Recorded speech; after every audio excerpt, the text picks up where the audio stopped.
Hello and welcome back to the deep dive. Today we have a very specific, very high-stakes mission. We're stepping directly into the shoes of a resident, someone preparing for their MD anesthesiology exams, and we're zeroing in on the Durant University curriculum. Which is known for being pretty rigorous. Exactly. And we're looking at a topic that is, I think, an absolute favorite of examiners because it looks so deceptive on the surface. It seems simple. It's just a scope, right? If only. But it's a minefield, a complete minefield of physiological and logistical challenges.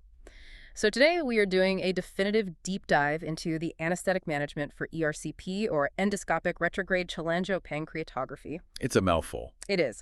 And to help me unpack all of this, to really act as our virtual senior faculty member and guide us through the Viva traps and the theory, I'm joined by our expert. Welcome. Thank you. It's great to be here. And you're absolutely right to frame this as a mission. Because when you look at ERCP from an exam perspective, especially for a board like Durant University's, you have to look beyond just the procedure. It's more than just the technical steps. So much more. You're not just learning how to push propofol. You're demonstrating that you understand non-operating room anesthesia, or NORA.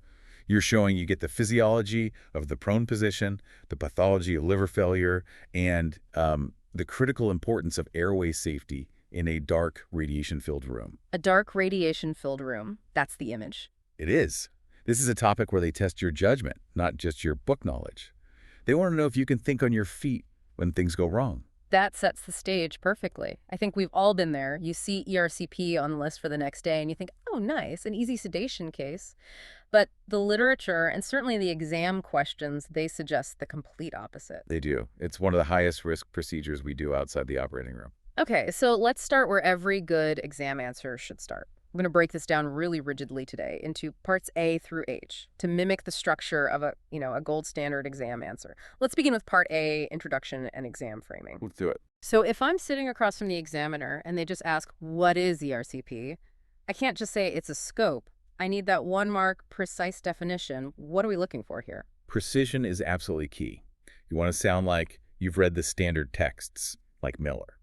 So you should define ERCP as a specialized technique, one that combines both endoscopy and fluoroscopy to diagnose and treat conditions of the biliary or pancreatic ductal systems. Okay, endoscopy plus fluoroscopy. Got it. But here's the key phrase. The one that really gets you the mark is that it involves the endoscopically guided injection of contrast media through the duodenal papilla, specifically the ampulla of Vetter, to visualize these ducts. Right, so it's that hybrid nature part scope part X-ray that really defines it. Exactly.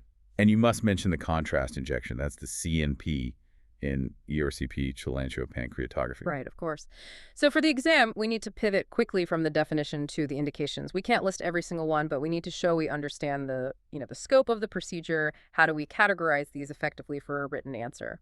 The best way is to divide them into diagnostic and therapeutic.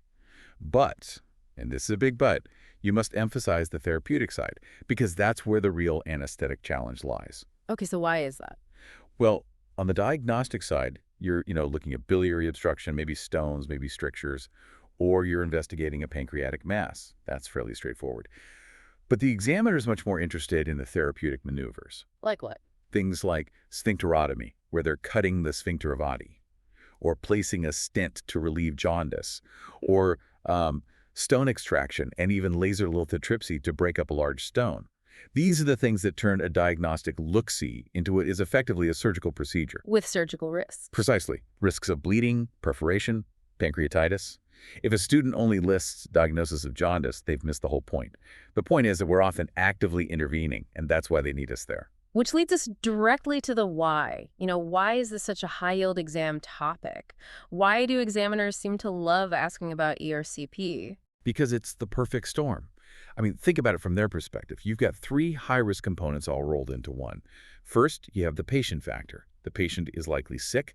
They might have obstructive jaundice, cholangitis, maybe even full-blown sepsis. Okay, so a sick patient, that's box one. Box two is the environmental factor. You're placing them in a hazardous environment, the NORA setting. It's dark. There's radiation, so you're wearing lead. The machine is huge, and you're crowded out by the gastroenterology team and their equipment. You're often literally pushed into a corner. You are. And finally, the third box, the procedural factor, the position. The patient is almost always prone or semi-prone. So you put it all together, you have a sick patient, face down, in the dark, sharing an airway with a gastroenterologist who is actively manipulating a large scope in their pharynx. When you put it like that, it sounds terrifying. It should be respected, because if you lose that airway, you are in serious, serious trouble. That's why examiners ask about it. They want to know if you respect that risk. A sick patient, face down, in the dark. That's the mantra. Before we move on from the framing, how does this usually appear in the exam? What formats should you, the listener, be preparing for? You need to be ready for 3 main formats. First, the short note. This is usually titled something like Anesthetic Challenges in ERCP, or NORA for ERCP. Pretty straightforward. Second, you could get a long question or a structured question for maybe 10 or 15 marks. That will be a clinical scenario. Discuss the anesthetic management of a 60-year-old male with obstructive jaundice posted for ERCP. Right, the classic case-based question. And third, the VIVA, or the OKCE. And in the VIVA, it will almost always focus on your decision-making. They'll ask, why did you choose general anesthesia over sedation for this patient? Or, your patient's saturation suddenly drops to 85%. What do you do? They want to see your thought process under pressure. So you need to be versatile. You need the book knowledge for the written and the clinical reasoning for the VIVA. That's it, exactly. Excellent. Let's move into Part B, procedural and patient challenges, and this is the absolutely essential section according to our outline. Let's start with the position. You mentioned prone. Why is the prone position such a specific physiological problem for us in this context? The prone position is, it's technically demanding and it's physiologically altering. As you'll read in Morgan or Miller, ERCP is usually performed prone or in the swimmer's position, which is semi-prone, to allow the endoscopist better orientation for cannulating the biliary duct. So it's for their benefit, not ours. Never for ours. Physiologically, this completely changes the mechanics of breathing. When a patient is prone, their chest wall and their anterior abdominal wall are bearing weight. Because it restricts their movement. So what happens to chest wall compliance? It has to decrease. It decreases significantly. So practically speaking, that means you need to push harder. You need higher pressures to get the same volume of air into the lungs. Exactly. You're going to see higher peak airway pressures to achieve the same tidal volume. But it goes deeper than that. Think about the abdomen. If the abdomen is compressed, it pushes the diaphragm cephalad up towards the head. Which compresses the bases of the lungs. Right. And that reduces your functional residual capacity, your FRC. This is the critical part. If your FRC drops below your closing capacity, the small airways in the dependent parts of the lungs start to collapse. That creates atelectasis and shunting. And shunting means VQ mismatch and hypoxia. And that's why these patients can desaturate so quickly if they aren't being ventilated properly. It's a setup for failure. Okay, that's the physiology. What about the logistical issue, the practical problem? This is the examination core point. Limited access. Once that patient is turned over and draped, you cannot easily access the airway.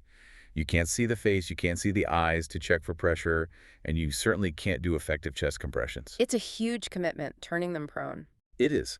If the endotracheal tube dislodges, or if a patient under sedation obstructs, you can't just fix it quickly. You can't just pop in an LMA or do a jaw thrust easily. You have to stop the entire procedure, get everyone's help, and turn them over. In an exam answer, you have to use the words remote and inaccessible when describing the airway. Remote and inaccessible. Got it. Let's talk about the duration of the procedure. Is it predictable? Not at all. And that's another major challenge. A simple stent exchange might take 20 minutes, but a complex lithotripsy or a really difficult cannulation where they just can't find the duct, that can take 2, maybe 3 hours. So you're stuck in this limbo. Total limbo. The gastroenterologist is always saying, just 5 more minutes, and that can go on for hours. This unpredictability makes sedation titration incredibly difficult. If you give a large bolus of propofol thinking it's ending, and then they decide to do something else, you could have an apneic patient. Or the opposite. You underdose, the patient moves at a critical moment. And they cause a perforation. Right. Exactly. It's a very fine line to walk. And we're doing all of this in the NORA environment. You know, we aren't in our comfortable OT with bright lights and all our gear perfectly arranged on booms. No. This is non-operating room anesthesia at its most challenging. The room is darkened for the fluoroscopy. You're wearing a heavy lead apron, which is fatiguing over a long case. Your anesthetic machine is often pushed to the foot end of the bed or to the side to make room for the C-arm and the big endoscopy tower. So your own equipment is remote too? Your equipment is remote. Your patient is remote. Your airway is remote. Miller's chapter on NORA really emphasizes that closed claims analysis, lawsuits. shows a much higher proportion of death and permanent brain damage in NORA settings compared to the OR. Wow, why is that? It often comes down to inadequate oxygenation and ventilation that just wasn't caught in time. The darkroom mentality, the noise, the distractions can lead to missed clinical signs. You can't see subtle chest movements. You rely entirely on your monitors. So we have a difficult position and a difficult room. Now let's add the third piece, the difficult patient. We mentioned jaundice. What are the specific patient-related risk factors we need to flag for the exam?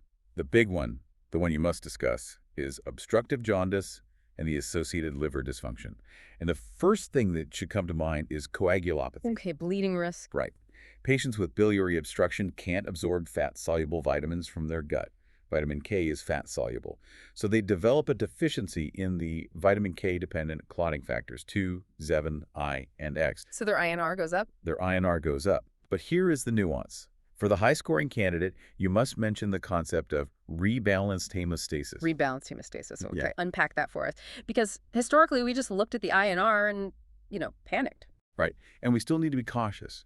But the historical view was, oh, the INR is high, they're anticoagulated, they will bleed.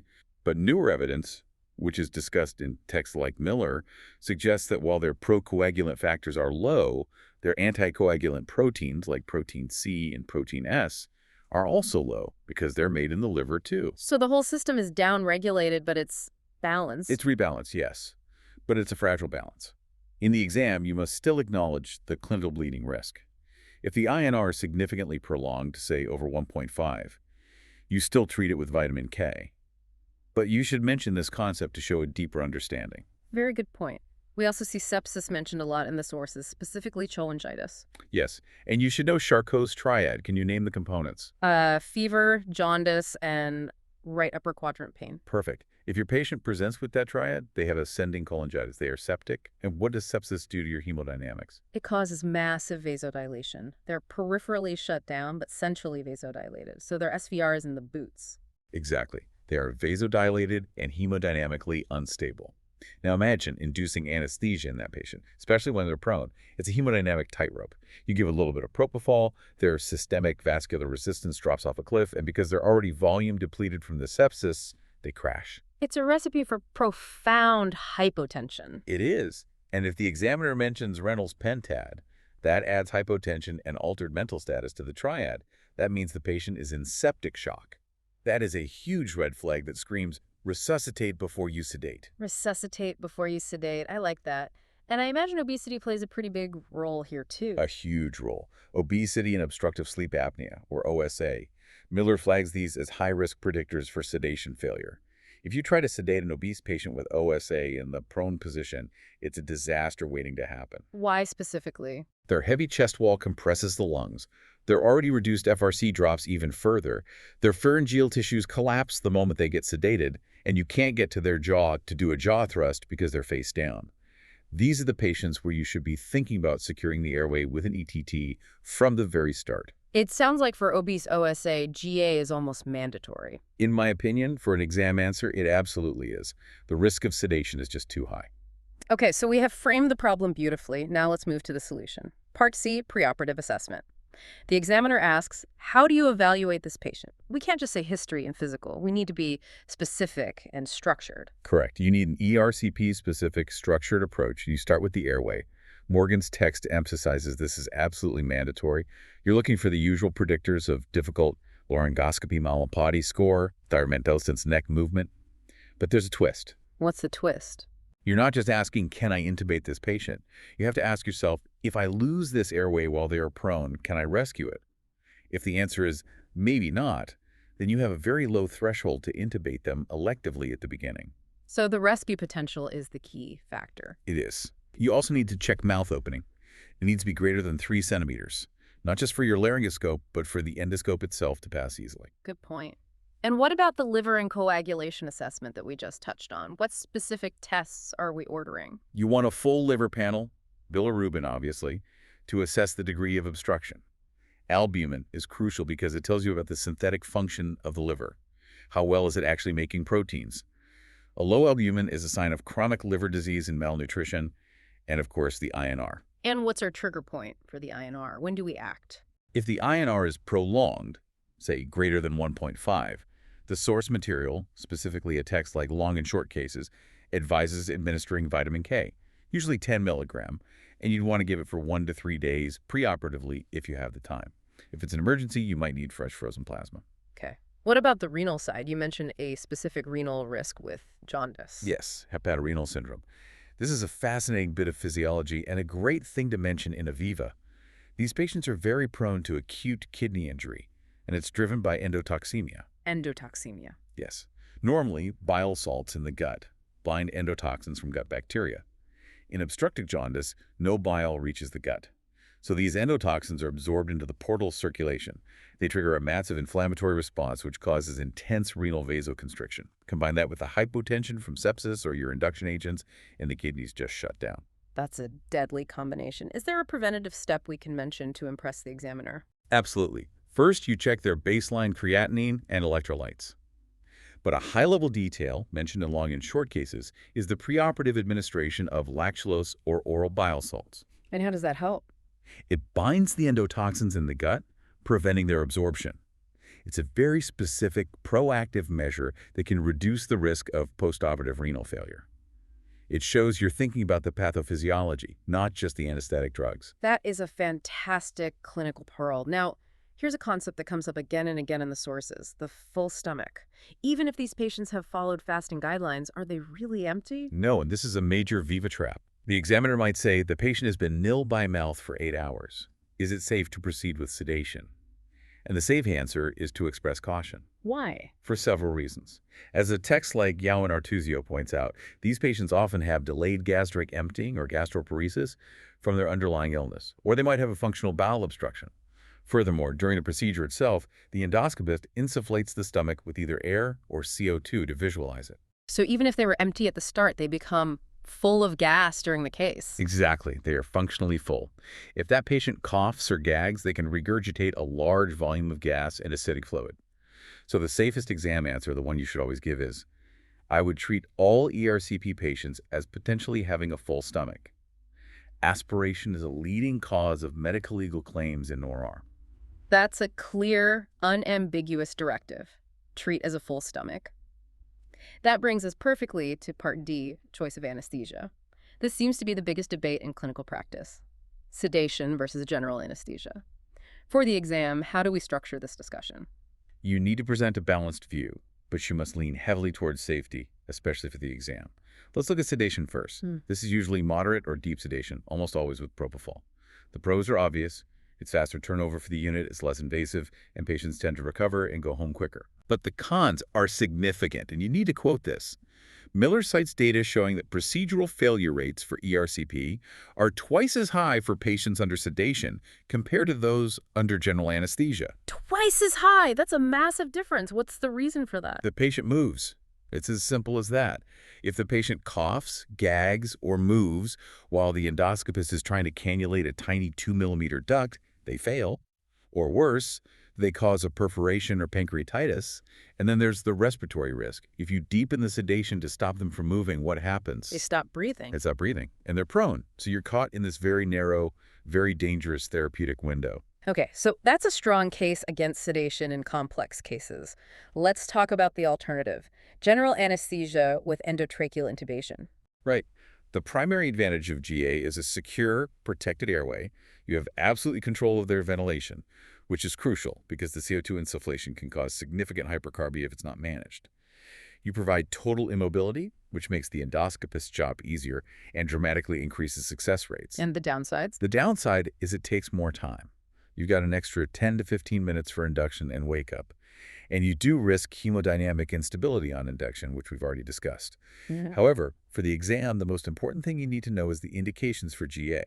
If the examiner asks, when do you intubate, you need a clear, concise list. Okay, let's have that list. This is an exam favorite section. Yeah. What are the absolute triggers for GA and ERCP? According to a source like Miller, you should plan for and strongly recommend GA if, number 1, the patient has a high aspiration risk. This includes known gastroparesis, bowel obstruction, active GI bleeding, you name it. Okay, aspiration risk. 2, uncooperative patients or those with extreme anxiety.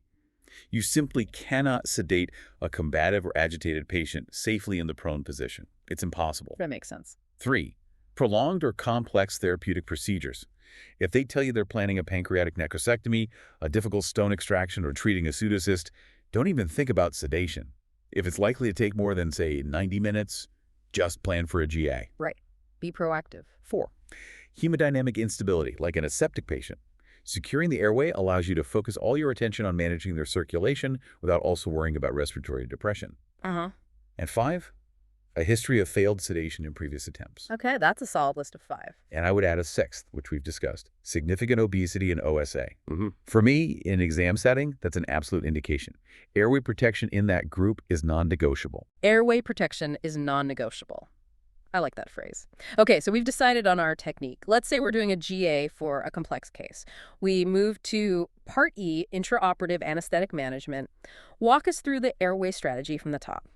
The golden rule. The absolute unbreakable rule is secure the airway supine, never let anyone, the surgeon, the nurse, anyone, talk you into turning the patient prone before you have definitive control of that airway. So on the stretcher or the table, but flat on their back. Flat on their back. You induce, you intubate, you confirm tube placement with bilateral air entry and, crucially, a capnograph waveform. Then you tape that tube like your life depends on it, because the patient's does. Then and only then do you coordinate a slow, careful turn to the prone position with the entire team. What about supraglottic airways? I see LMAs used sometimes. Where do they fit in? The sources, like Morgan and other review articles, are very cautious here. Can you use an LMA? Technically, yes, in highly selected low-risk cases, a short, simple procedure in a slim, fasted patient. But you have to tell the examiner the risks. Which are? The patient is prone. The LMA can easily be dislodged or rotated during the turn or by the pressure of the endoscope itself. If that happens, you can't fix it easily. Also, and this is critical, a standard LMA does not offer full protection against aspiration, and we've already established that these patients are at high risk from the gastric distension. So for a high-stakes exam answer? For a high-stakes exam answer, endotracheal intubation is the gold standard for any complex or high-risk ERCP. It's a safe, defensible answer. Got it. ETT is the safe answer. Now, monitoring. We're in that dark room. We can't see the patient's chest rise and fall very well. Which is precisely why capnography is mandatory. Miller is absolutely emphatic on this in the NORA section. In a dark room with a patient covered in lead aprons and surgical drapes, the capnograph is your lifeline. It is your earliest indicator of apnea, obstruction, or disconnection. And it tells you about more than just ventilation, right? It does.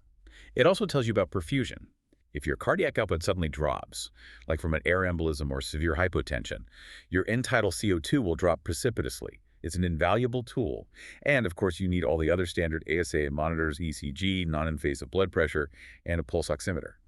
But do not start the case without a clear, continuous waveform capnograph. Okay, let's talk drugs. We've got a sick patient with potential liver and kidney issues. What is our anesthetic cocktail of choice? For induction and maintenance, propofol is actually an excellent choice. Even in significant liver dysfunction, as noted in long and short cases, propofol is generally safe. It has a high hepatic extraction ratio, but it also has significant extrahepatic metabolism, so it doesn't accumulate easily. Okay, so propofol is fine. What about pain relief? For analgesia, the wonder drug for this particular scenario is remifentanil. And why specifically remifentanil over, say, fentanyl? It's all about the metabolism. Remifentanil is broken down by nonspecific plasma in tissue esterases. Its clearance is completely independent of liver and renal function. It also has an incredibly rapid on-off profile, which is perfect for a NORA setting where you want a fast, predictable wake-up.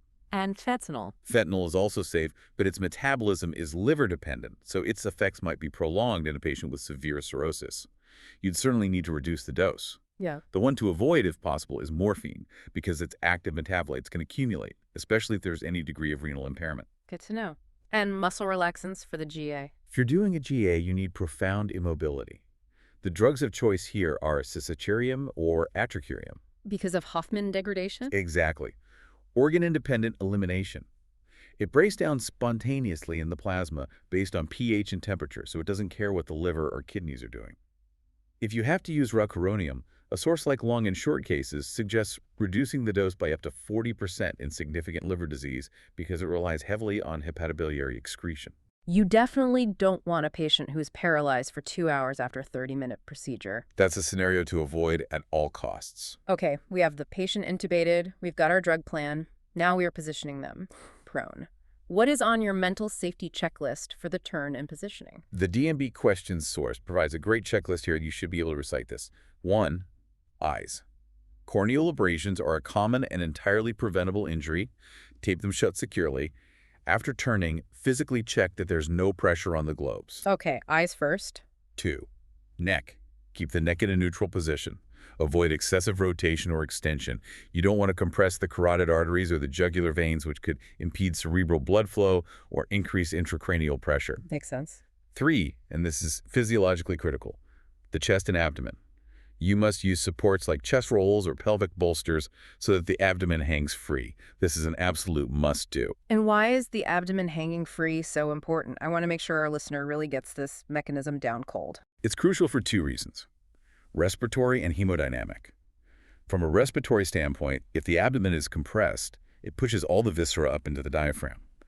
This splints the diaphragm, dramatically reduces lung compliance, and makes ventilation very difficult. And hemodynamically? Hemodynamically, compression of the abdomen compresses the inferior vena cava. If you compress the IVC, you decrease venous return to the right side of the heart, preload drops, cardiac output drops, and blood pressure drops. You might see a persistent hypotension that doesn't seem to respond to fluids. The fix isn't more vasopressors. The fix is getting the pressure off the belly. So it's a mechanical problem with a mechanical solution. Precisely. And 4th on the checklist, nerves. Protect the ulnar nerve at the elbow. It's very vulnerable to pressure injury in the prone or swimmer's position. That abdomen hanging free point is pure physiology gold for Aviva. Okay, now we have to go to the dark side. Part F, complications and crisis management. This is the absolutely essential section on what to do when things go wrong. What are the common complications in ERCP? Well, you have to divide them into anesthetic complications and procedure-related ones. Anesthetically, the big ones are hypoxia and hypoventilation. This is most common with oversedation in a prone patient or an obstructed airway that you can't easily manage. Right. Aspiration is the other major threat we've discussed. Hemodynamic instability, specifically hypotension, is very common because these patients are often septic or dehydrated, and propofol is a potent vasodilator. And finally, arrhythmias, usually bradycardia, can occur from vagal stimulation when the scope stretches the duodenum or esophagus. Okay, and the procedure-related complications. The big 3 you must know are post-ERCP, pancreatitis, PPP, bleeding, especially after a sphincterotomy, and perforation. A retroperitoneal perforation is a surgical emergency. Okay, let's talk about that nightmare scenario we teased in the intro. You're providing deep sedation, the patient is prone. Suddenly, the SATs drop to 80%. The capnograph waveform, if you have one, goes flat or shows a clear obstruction. What do you do? This is the airway loss in prone drill. You must have a pre-rehearsed mental algorithm. Step 1. Recognition and communication. Immediately identify the problem and call out loud and clear, "Stop the procedure. I have an airway emergency." The endoscopist must pull the scope out immediately. Just stop the stimulus. Stop the stimulus. Step 2. Attempt in situ rescue. While still prone, you try simple maneuvers. A jaw thrust, if you can get your hands in. Suction the pharynx. Apply 100% oxygen with positive pressure. If you can ventilate them, great. You might be able to insert a nasal airway. Well, what if you can't? What if you're getting no air entry? Then you move to step 3 and you do it without hesitation. The turn. If you cannot ventilate the patient, you do not waste precious seconds trying to intubate them prone unless you are an expert with a flexible bronchoscope ready to go. You must turn the patient supine. This is the critical life-saving decision. You call for all hands on deck, you flip the patient safely onto a stretcher or the bed, and you manage the airway in the familiar supine position where you have access and control. Turn the patient supine. It sounds so drastic, but in a crisis, it's the only safe move. It is the only defensible action if ventilation fails. You cannot effectively resuscitate or reintubate a prone patient in a crisis. Time is brain, and time is myocardium. Let's talk about pancreatitis. Is there anything the anesthetist does to actively prevent that? Surprisingly, yes.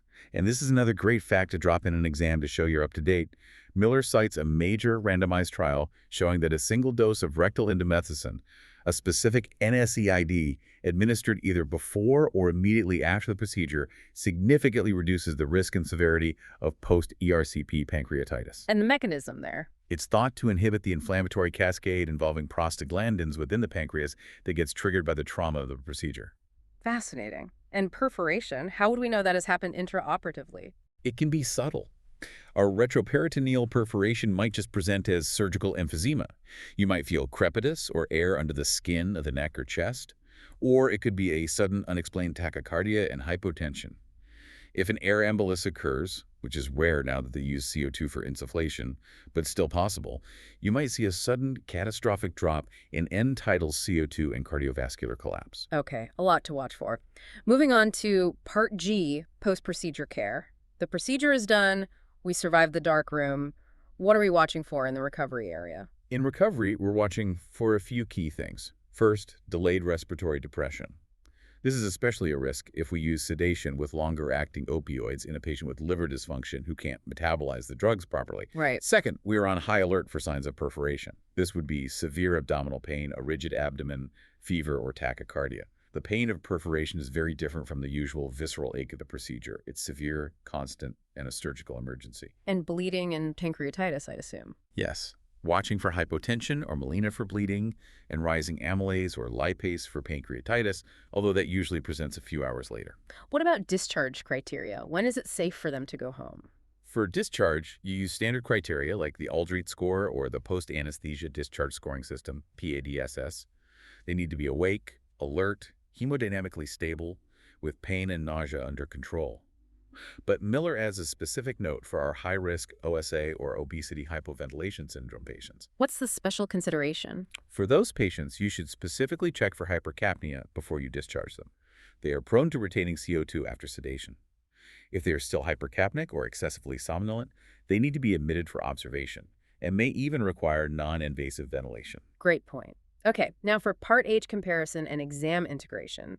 This is where we tie it all together for the written exam or the VIVA. Let's build a quick mental sedation versus GA comparison table. How would you visualize this for the listener? Okay, imagine a simple table with 4 key rows.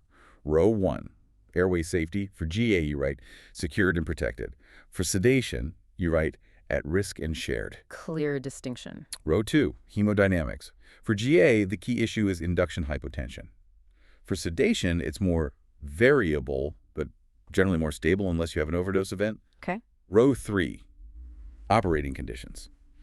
GA provides complete immobility, which, as Miller says, leads to higher technical success. Sedation is plagued by potential patient movement. And row 4, the bottom line, success rate. The literature supports that GA has a higher procedural success rate, especially for difficult or therapeutic interventions. That's a perfect, concise table for an exam answer. Now, the VIVA traps. We've mentioned the INR trap and the full stomach trap. What are the other common ways a student can fail this question? Trap number 1 is underestimating aspiration. If a student says something like, I'll just use light sedation for a patient with a bowel obstruction because it's only a scope, they will fail that station. You must recognize and verbalize the full stomach risk and have a plan for it. Trap number 2 is having a casual attitude. The NORA is easy. Trap. If you sound dismissive, oh, it's just the GI suite, I don't need full monitoring or an IV line, you sound dangerous. The examiner wants to see more vigilance in NORA, not less. It's a hostile environment. You have to be more careful. Exactly. And trap number 3 is forgetting the basics. If you have a jaundice patient with a high INR and you don't mention checking their clotting and considering vitamin K, you've missed a fundamental physiological step of preoperative preparation. Simple but crucial. And finally, diagrams. If this is a long written question, what are we drawing to get those extra marks? 2 simple diagrams will get you a long way. First, draw the prone position schematic. A simple stick figure, prone, with rectangles under the chest and pelvis, and label it chest-pelvic bolsters, and draw an arrow to the abdomen and label it abdomen hanging free. It shows you understand the mechanics. Great. And the second one? The second is a flowchart for your crisis plan. Draw a box that says airway obstruction in prone, then an arrow to stop procedure, then an arrow to attempt jaw thrust suction, then a diamond shape that asks ventilation successful. If yes, continue with caution. If no, a big arrow to a box that says turn supine immediately, and then to intubate or rescue airway. That flowchart shows you have a plan B. That is fantastic advice. Okay, so let's summarize. We've covered a huge amount of ground. What is the high-yield recap, the take-home message for that Gujarat University exam candidate? Here are 5 golden points. Remember nothing else. Remember these. 1, ERCP is high risk to NORA. Treat it with the respect it deserves. Okay. 2, the prone position dictates your airway management. have a very low threshold for GA and intubation, especially in obese, sick, or complex cases. Got it. 3. Obstructive jaundice means coagulopathy and renal risk. Think vitamin K, think hydration, think lactulose. Right. 4. Capnography is mandatory. In the dark, you cannot see, so you must monitor. It is your sixth sense. And 5. 5. Have a crisis plan. Know when to stop and know when to turn the patient supine. And the overarching theme for all of this, for your exam answer and for your career, is to prioritize safety over speed. The examiner does not care if you are fast. They care if you are safe. Safety over speed, a motto for anesthesia and really for life. Expert, thank you so much. This has been a true deep dive into the dark room. It's been my pleasure. Good luck to everyone sitting the exams. Go in there with confidence, quote the guidelines, and just remember, Airway is king. You heard it here first. Airway is king. Thanks for listening to the deep dive. Visualize that dark room, prepare your crisis plan, and ace that exam. We'll see you next time.